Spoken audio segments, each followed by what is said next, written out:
Bonsoir bien-aimés, je vous salue au nom de Jésus. Nous allons continuer avec cette série d'enseignements sur les fondamentaux de la vie chrétienne. Nous avons déjà abordé plusieurs thèmes et hier nous parlions encore des mauvaises pensées. Nous avons vu la démarche biblique à adopter ou encore comment est-ce que Dieu voudrait que nous traitions les mauvaises pensées. Parce qu'en réalité, tout le monde est d'une certaine manière concerné. Que vous soyez vieux chrétien ou jeune chrétien, que vous soyez mature ou immature dans la foi, chacun est à un moment donné tenté par des mauvaises pensées. Et nous avons vu comment faire pour en sortir.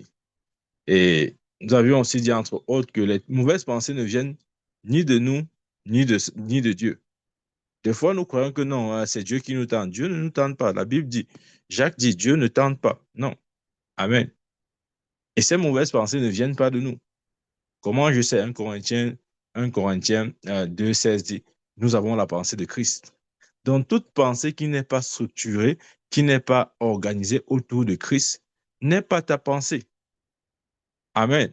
Et lorsque tu perçois les choses de cette manière, ça devient facile pour toi d'identifier l'action de Satan ou d'identifier, euh, comment je dis ça, l'attaque de l'ennemi. Amen. Et bien sûr, Dieu nous a donné les moyens d'en sortir. Il nous a dit quoi faire, comment faire pour nous libérer des mauvaises pensées. Nous ne pouvons pas empêcher l'oiseau de voler au-dessus de notre tête, mais nous pouvons cependant l'empêcher de faire le nid sur notre tête. Il est question de refuser le nid sur sa tête. Bien-aimé, refuse qu'un nid quelconque se forme sur ta tête. Ça, par contre, c'est ta responsabilité. Amen. Je nous encourage à réécouter cet enseignement sur comment traiter avec les mauvaises pensées. Aujourd'hui, j'aimerais aborder un autre point qui est que faire lorsque les amis du monde essayent de nous décourager. On a toujours des gens comme ça, bien aimés. C'est-à-dire, il y a des gens qu'on a laissés dans le monde, mais ils nous poursuivent. C'est-à-dire, c'est comme les Égyptiens. Ils sont toujours là derrière toi, à tes trousses. Tu montes, ils montent. Tu descends, tu descends. Amen. Ils essayent de te décourager, de te convaincre et de te dire, mais où vas-tu? Pourquoi, pour- pourquoi abandonnes-tu notre amitié? Nous sommes amis. N'oublie pas ça. On a fait de longues années ensemble. Laisse les choses des églises là. On t'endort l'esprit là-bas. Viens, viens, viens. Viens, regarde comment on était bien avant. Il y aura toujours ce genre de personnes. Mais comment faire lorsque ces amis essayent de nous décourager, de nous ramener en arrière, ou de nous faire croire que le choix que nous avons fait n'est pas le bon? Amen. Ouais, c'est de ça que nous allons parler ce matin. Déjà, il faudrait reconnaître ceci. Il faudrait reconnaître que lorsque tu nais de nouveau, lorsque tu deviens enfant de Dieu, tu as ou Dieu te joint à une nouvelle famille. Ça, c'est très important, bien-aimé. Ouais, bien, des fois, on est de nouveau, mais on ne réalise pas ce que ça signifie. Naître de nouveau veut dire que on a joint une nouvelle famille. Ça s'appelle la famille de Dieu. Amen. Et vous voyez, on ne peut pas appartenir en même temps à la famille de Dieu et à la famille de Satan. C'est pas possible. Nous avons désormais une nouvelle famille. Pour vaincre les amis du monde, on doit reconnaître la vérité selon laquelle, depuis que nous sommes nés de nouveau, Dieu nous a joints à une nouvelle famille. Bien-aimé, ça doit être clair dans ton esprit. Tu as une nouvelle famille. Amen. Quelle est cette famille? Cette famille, ce sont tes frères et sœurs en Christ Jésus.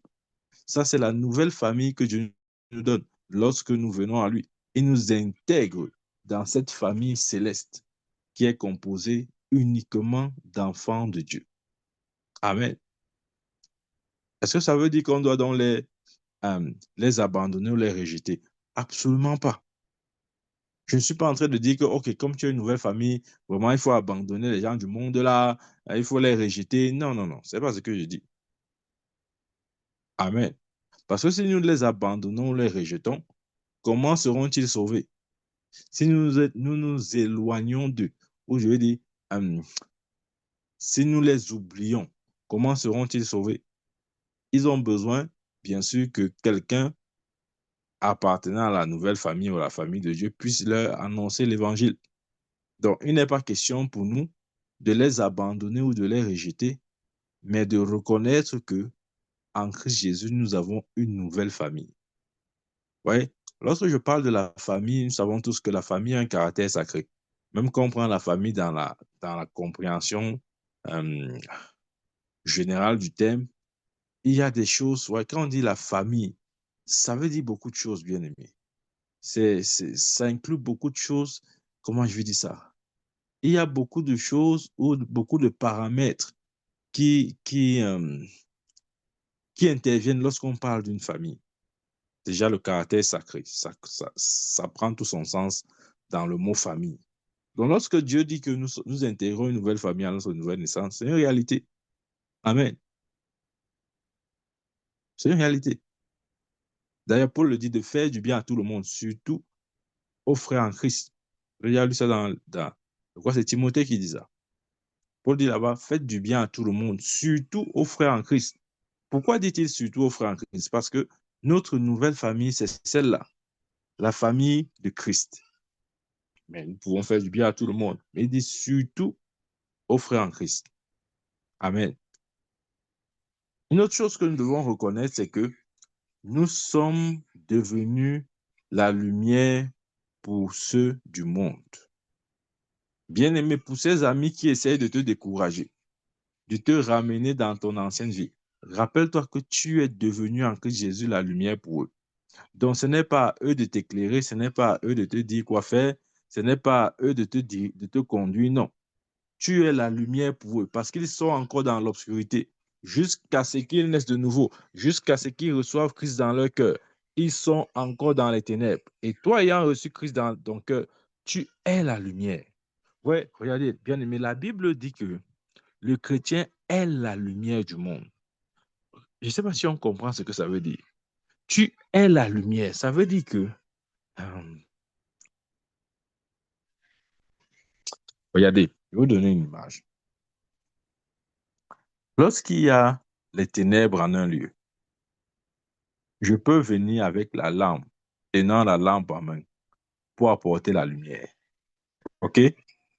Mais Dieu ne dit pas ainsi. Il ne dit pas que les chrétiens sont des hommes qui possèdent dans leurs mains la lampe ou la lumière. Non.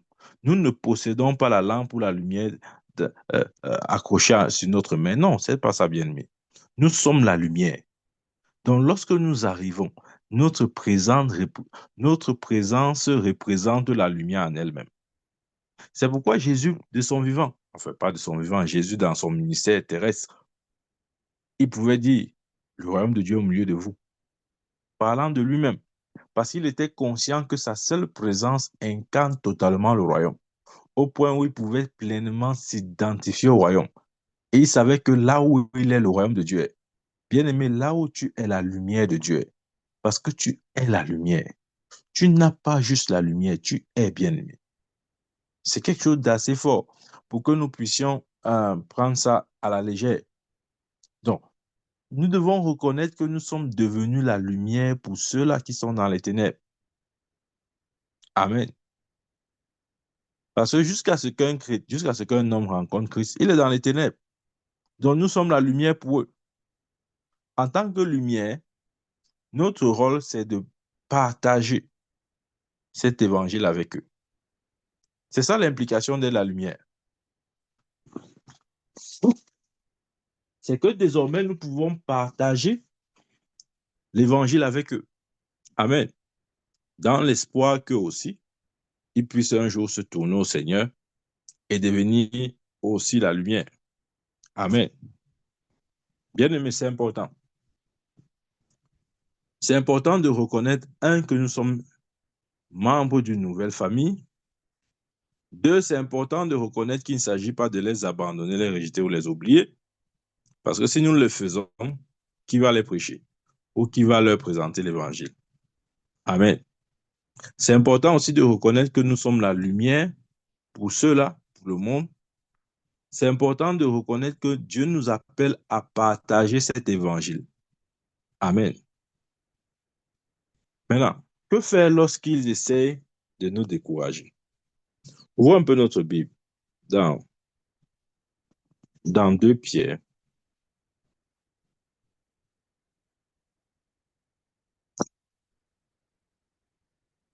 Et lorsque nous venons à Christ, il y aura toujours ce genre de personnes. Hein. On va dire que, ah, tu fais quoi? J'ai appris que tu es aussi dans les églises là. On a marié sa tête, on a marié sa tête. Amen. Il y aura toujours de telles personnes, bien aimés. Non, il y aura toujours de telles personnes. 2 Pierre 3 dit, enseignez par vos apôtres, sachant avant tout que dans les derniers jours, regardez, sachant avant tout que dans les derniers jours, il viendra des moqueurs avec leur raillerie, marchant selon leur propre convoitise. Amen. Bien-aimés, ces moqueurs-là, ce sont ces hommes et ces femmes que tu as laissés dans le monde. Amen. Ces moqueurs sont ces hommes et ces femmes qui essayent de te décourager, qui essayent de te ramener dans ta vie ancienne. Non, nous ne devons pas céder aux moqueurs. Amen. Nous ne devons pas céder aux moqueurs. Nous devons littéralement refuser de nous laisser influencer. Amen. Parce que leur but ou leur rôle auprès de nous, c'est de nous influencer. Amen. Bien-aimé, refuse-toi de te laisser influencer par une ancienne relation du monde. Je ne sais pas, peut-être tu as eu des amis dans le monde. Tu as fait beaucoup de choses avec eux. Vous étiez si proches que ils connaissaient ou elles connaissaient presque tout de ta vie. Un lien fort s'est créé qui pourrait même, comment dire, un lien qui pourrait même être perçu ou égaler le lien familial, ou un lien familial. Mais sache que ce n'est plus le cas, bien-aimé. Depuis que tu as rejoint Christ, depuis que tu es né de nouveau, Dieu t'a donné une nouvelle famille. Tu dois refuser de te laisser influencer par quiconque est du monde. Amen. Tu dois refuser de te mettre sous leur joug. Amen. Ouais, je vais vous dire quelque chose. Attendez, ouvrons un peu cette écriture. Dans 2 Corinthiens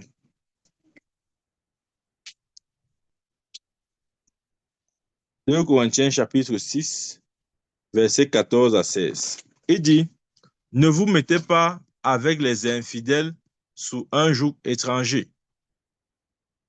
Waouh. Ne vous mettez pas avec les infidèles sous un joug étranger. Bien aimé, qu'est-ce que ça veut dire? Ça veut dire que les païens et les chrétiens ne marchent pas ensemble. Amen. C'est simplement ce que ça veut dire. Ouais, quand je vois un chrétien qui a pour meilleur ami un païen, je sais quel genre de chrétien il est. C'est-à-dire, si tu es né de nouveau, tu me dis que ton meilleur ami, c'est un païen. Je sais quel genre de chrétien tu es. Amen. Parce que, regarde, attendez, je crois qu'on doit tout lire ce verset. Dans, dans 2 Corinthiens 6, verset 14, je lis. Ne vous mettez pas avec les infidèles. Quand il dit ne vous, il parle là des chrétiens.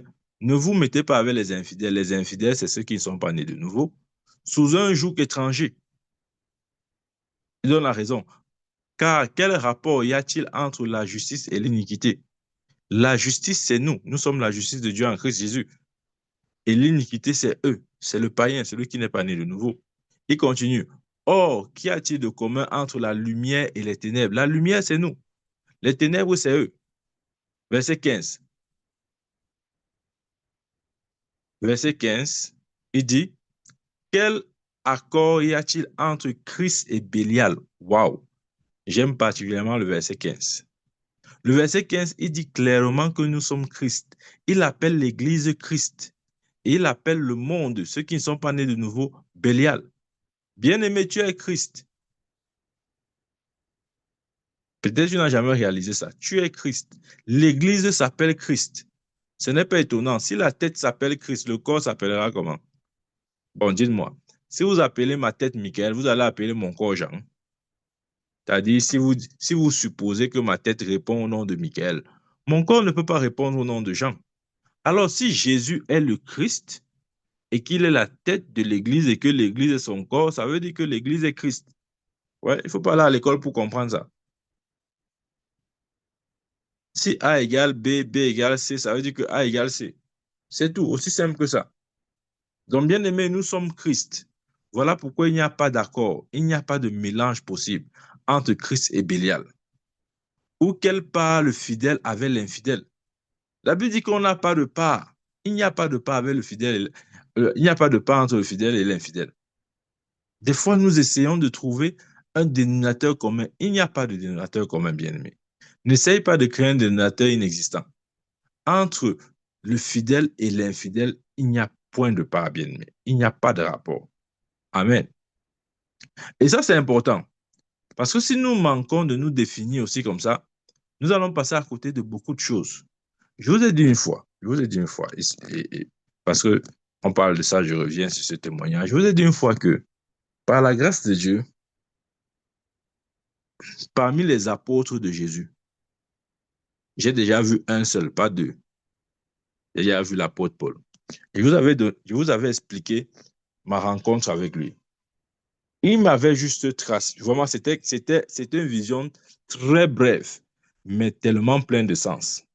Je suis sorti de cette vision, tout mon lit était mouillé. Je n'ai pas compris ça. Il ne faisait pas chaud, hein. Tout mon lit était mouillé. Je n'ai pas compris. Alors, dans cette vision-là, il a juste tracé la ligne comme ça, là, avec son doigt. Il s'est baissé, il a tracé une ligne avec son doigt et il m'a appelé par mon nom, hein. Il dit, Michael, ce qui fait de l'Église, c'est la séparation. Vous voyez? C'est tout ce qu'il m'a dit, hein.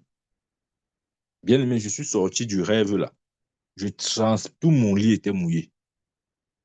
Amen. Justement parce que l'Église, des fois, nous manquons de comprendre le principe de séparation. Nous croyons que non. Comme nous sommes nés de nouveau là, on va encore se mélanger comme on se mélangeait avant. Tu ne peux plus te mélanger, bien-aimé. Il n'y a pas de lien entre Christ et Bélial, entre l'injustice et la justice. Il a tellement donné des images, des paraboles, des éléments comparatifs là. Il n'y a pas de rapport entre l'infidèle et le fidèle, entre la lumière et les ténèbres, entre la justice et l'iniquité, entre Christ et Bélial. Amen. Il n'y a pas de rapport. Nous devons tracer cette ligne de séparation-là. Ça, c'est important. Si nous manquons de tracer cette ligne de séparation, bien aimé, nous courons le risque d'avoir une vie semblable à celle des païens. Parce que c'est ce que l'apôtre Paul m'a dit. Ce qui fait de l'Église, c'est la séparation. Amen. Et ça, c'est le message de l'Évangile, bien aimé. Il faut, à un moment donné, une séparation. Amen. Il ne faudrait plus que systématiquement, on nous retrouve dans des choses dans lesquelles nous sommes sortis. Amen. Non, bien aimé. Sinon, comment va-t-on prêcher à des personnes s'ils se rendent compte que, en fait, nous refaisons encore les mêmes choses qu'on faisait avec eux dans le passé? Comment ça va dire que, celui-là est là, l'église là-bas se cacher. Il dit qu'il sait Dieu.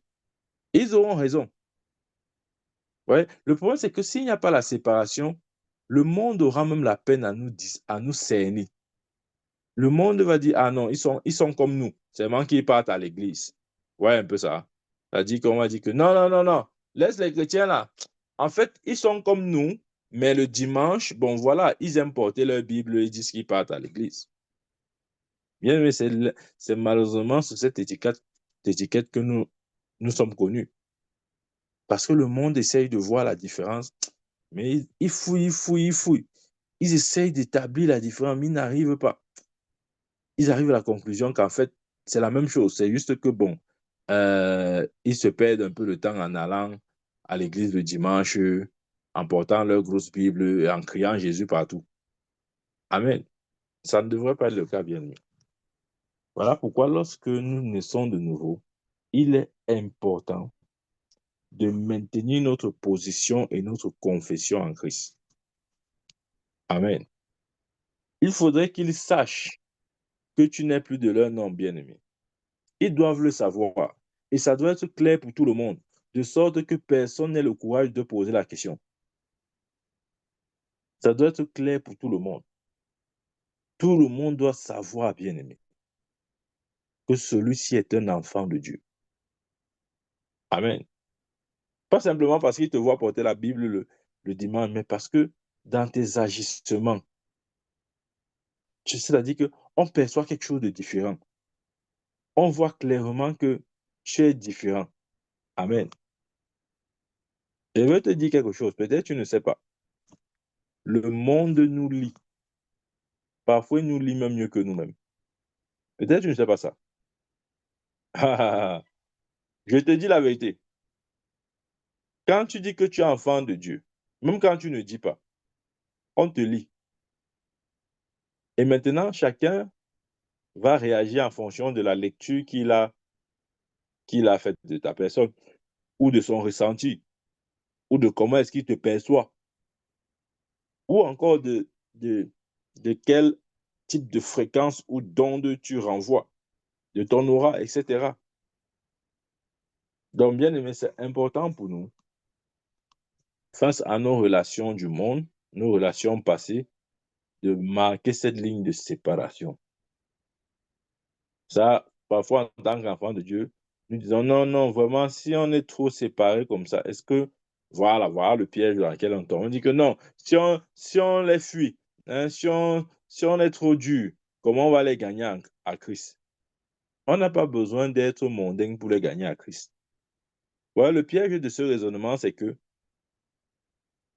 en raisonnant comme ça, tu risques de te convaincre que non, si même je suis mondain, c'est dans le but de gagner les mondains. Tu ne peux pas gagner un mondain en étant mondain. Parce que les ténèbres ne changent pas les ténèbres. Il faut la lumière pour que les ténèbres changent. Amen. Donc, c'est important pour nous de comprendre la nécessité de prendre position, de ne pas, ou si vous voulez, de maintenir notre confession en Christ Jésus. Il ne faudrait pas que le matin, tu dis que je suis avec Jésus. À midi, tu dis que je réfléchis. Le soir, je pense que ce n'était pas une bonne idée. Non, ta confession doit être constante. En tout temps et en tout lieu, tu dois dire toujours la même chose. Jésus avait dit, si vous avez honte de moi devant les hommes, j'aurai honte de vous devant mon Père et les anges. Donc, bien aimé, l'homme n'est rien du tout. Je dis que l'homme n'est rien du tout. Pour que tu prêtes attention à ce qu'il peut ressentir. Il n'est rien du tout. Il ne vaut rien du tout. La Bible dit malheur quiconque s'appuie sur l'homme. Amen. Déjà que le souffle dans les narines ne vaut rien du tout. Ésaïe le dit. Donc, bien-aimé, ne te gêne pas, ne t'embarrasse pas. Ne cherche pas à faire plaisir à quelqu'un qui n'est même pas maître de sa propre vie. Quelqu'un qui a une vie vulnérable, qui peut à tout moment arrêter de vivre. Quelqu'un qui ne peut rien te donner. Quelqu'un qui ne t'a rien donné. Amen.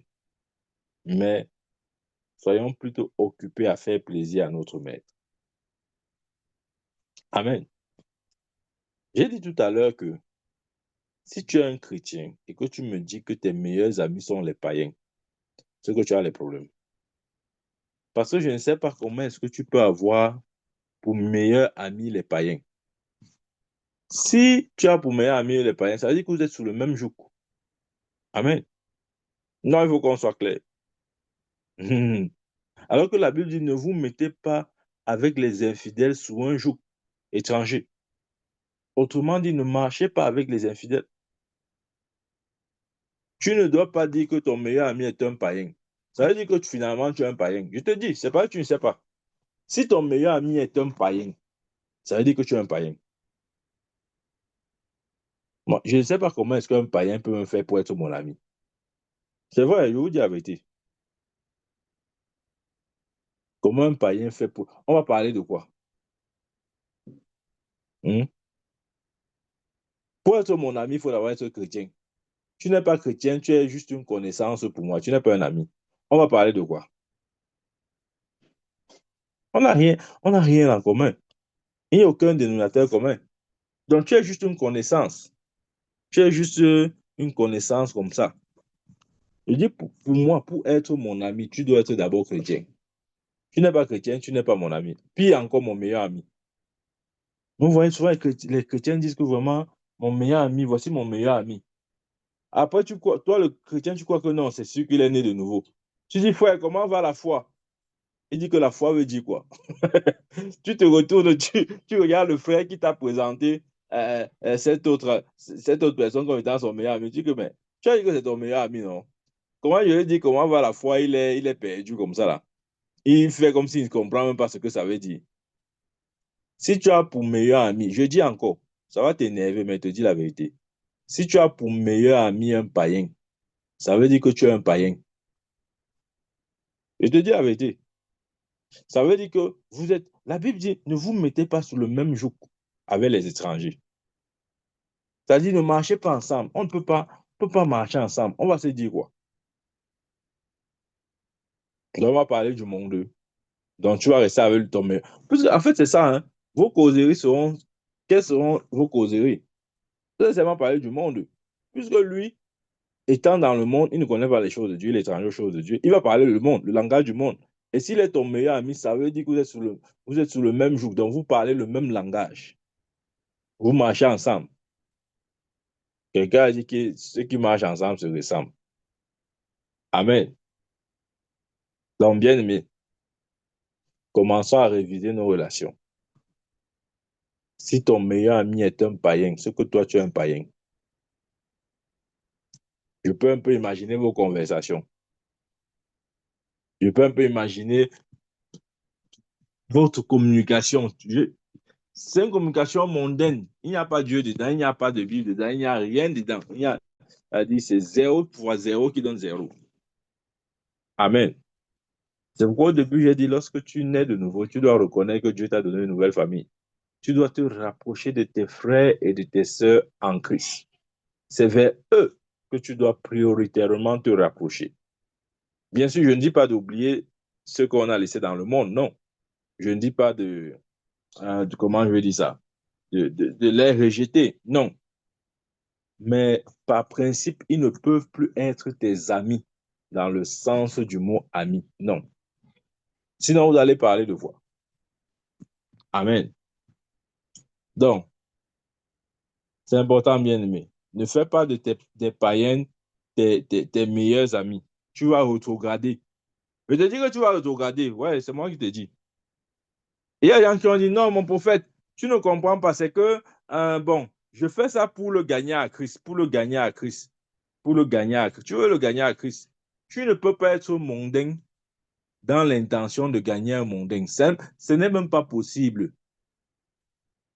Des fois, on dit que non, je vais être mondain. Mon prophète, tu ne comprends pas. Je suis mondain comme ça pour essayer de, de, de, de m'identifier à eux. Tu sais que l'apôtre Paul avait dit que je suis juif avec les juifs et grec avec les grecs. Donc, il faut que avec eux, je sois aussi un peu mondain, que j'entre sous leur peau. Là, maintenant, ils vont m'accepter. Et maintenant, quand ils vont m'accepter, je vais prêcher l'évangile. Tu te trompes.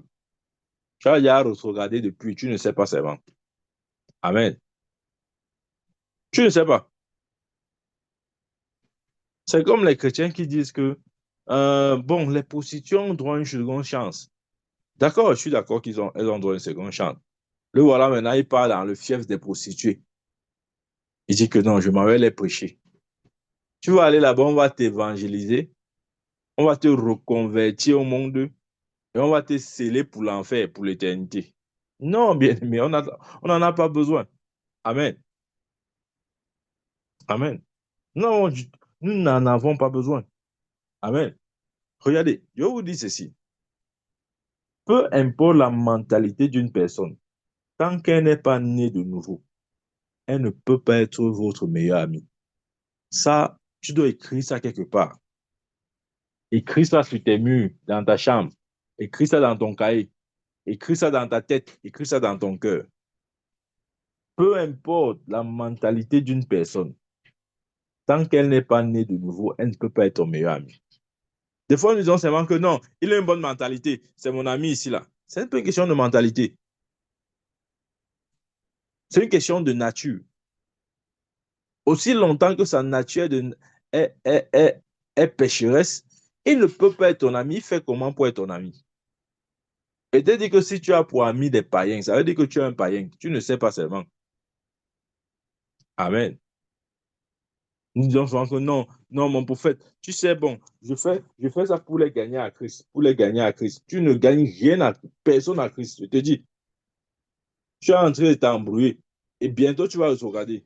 Tu ne gagnes personne à Christ. Nous n'avons pas besoin, comment je veux dire? C'est comme si un chrétien dit que, voilà, je vais vous donner une image. Parce que des fois, nous avançons des paroles que nous ne comprenons pas exactement le fond. C'est comme quelqu'un qui dit que je dois être bandit pour sauver les bandits. Ça a quel sens? C'est-à-dire que non, mon prophète, tu ne comprends pas. Je ne suis pas bandit parce que je veux être bandit. Je suis bandit pour pénétrer le monde des bandits afin de sauver un grand nombre de bandits. En étant bandit, là, tu vas aller voler quelque part, on va te tuer. Tu vas dire que tu étais en train de sauver les bandits. Non, bien aimé. Amen. Donc, ne pensons pas que nous devons retourner vers eux. Nous devons, d'ailleurs, regarder ce que la Bible dit. C'est avec ce verset que nous allons chuter ce matin. Il dit, dans Jérémie 15, verset 19, c'est pourquoi ainsi parle l'Éternel, si tu te rattaches à moi, je te répondrai et tu te tiendras devant moi. Si tu sépares ce qui est précieux de ce qui est vil, tu seras comme ma bouche. Ouais, une fois de plus, voilà encore le mot séparation. Vous voyez? Voilà. Vous comprenez maintenant le message de Paul. Il a dit ce qui fait de l'Église, c'est la séparation. Voilà le verset ici.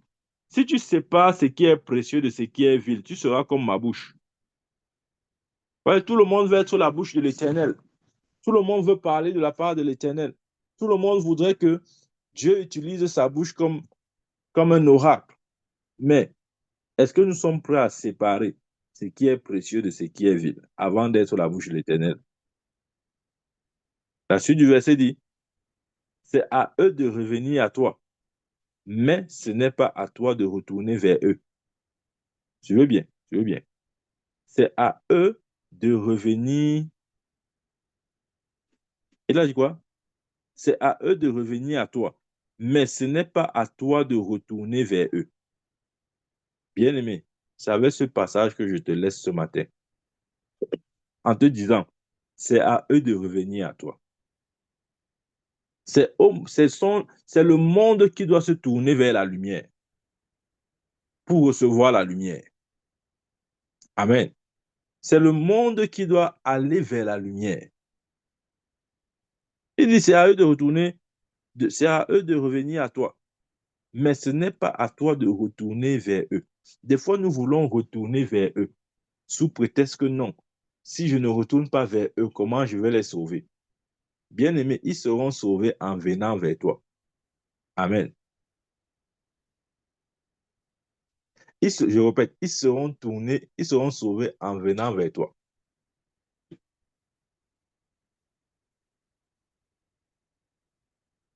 Amen. Si tu es cette lumière-là, c'est en venant vers toi qu'ils seront sauvés. Tu n'as pas besoin d'aller vers eux. Il y a un risque d'aller vers eux, bien-aimé. C'est que lorsque tu pars vers eux, je peux te rassurer à 100%, sinon 200%, tu vas finir par te compromettre d'une manière ou d'une autre. Tu vas finir par te compromettre parce que Dieu n'a pas prévu que tu ailles vers eux. Dieu a prévu que c'est eux qui viennent vers toi. Amen. Donc, c'est ce qu'il faut comprendre sur les relations que nous avons ou que nous avions laissés dans le monde. C'est de cette manière que nous devons traiter ces amis, ces hommes, ces femmes, ces collègues, etc., qui étaient très proches de nous avant que nous nous convertissions. Et maintenant que nous sommes sauvés, nous devons les voir tels que la parole de Dieu les voit bien mieux. Ce n'est pas un jugement, mais c'est la vérité. Toi, tu es Christ pendant qu'ils sont Bélial. Toi, tu es la lumière pendant qu'ils sont les ténèbres. Toi, tu es justice. Toi, tu es lumière. Amen. Donc, définissons-nous par, comment dire, voyons-nous comme Dieu nous voit. Et rappelons-nous, c'est à eux de venir vers nous et non l'inverse. Ne nous laissons pas intimider par leurs paroles. Parce que c'est nous qui sommes dans le véritable, nous sommes dans la lumière. Ils ont besoin de la lumière. Ils ont besoin de nous. Ils ont besoin de toi. Sois cette lumière pour eux. Au nom de Jésus-Christ. Amen. Amen. Amen.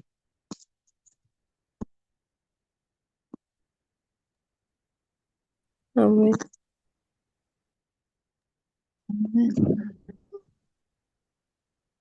Amen.